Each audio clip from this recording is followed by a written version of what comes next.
Isaiah 53. My friends, Jesus came as a homeless man, on purpose, as part of God's great and perfect design. Good morning.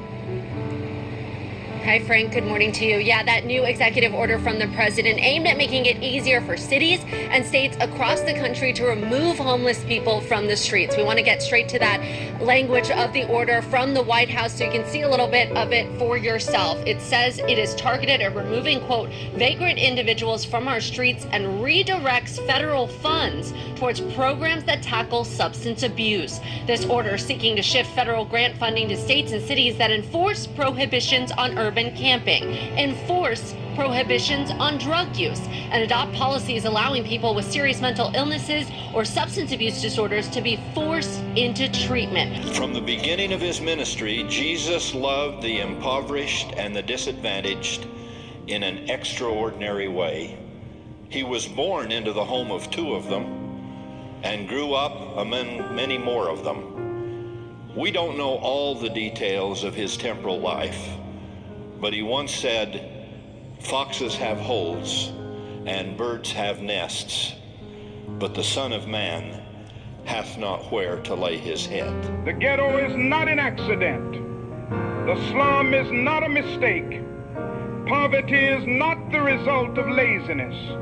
These conditions are produced, they are maintained, they are protected by systems that profit from despair.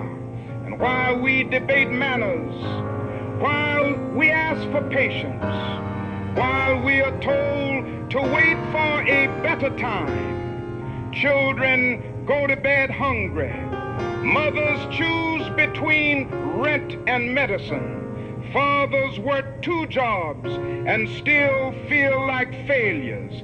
This is violence, not sudden, not spectacular, but relentless. I have been told that speaking this way is dangerous, that it is divisive, that it makes people uncomfortable.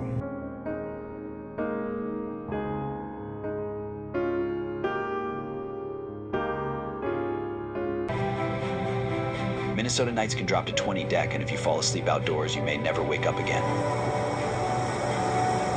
Yet, while you're curled up under a warm blanket, more than 8,000 people are gambling with their lives just to survive one night on the sidewalk. On December 18th, 2025, as the whole city stayed busy with Christmas shopping, hundreds of people walked in silence through a snowstorm, holding candles and reading out the names of 115 unhoused people who died in the past year. At the very same time, inside a warm city hall, officials argued over whether they should even place portable toilets, trash bins, and fire extinguishers near encampments. It talks about the sheep and the goats.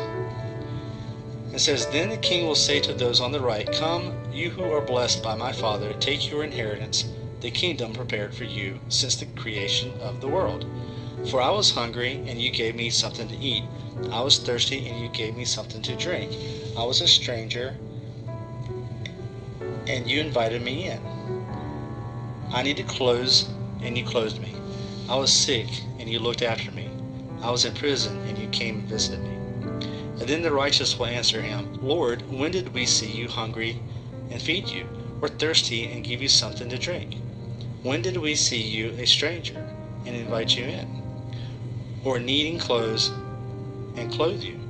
When did we see you sick or in prison and go to visit you?' Then the king will reply, 'I tell you the truth, whatever you did for one of these, the least of the brothers of mine, you did for me.'" I ain't got much for my broken voice. I got love and I made my choice. I love Jesus, yes I do. He pulled me out when the night was blue.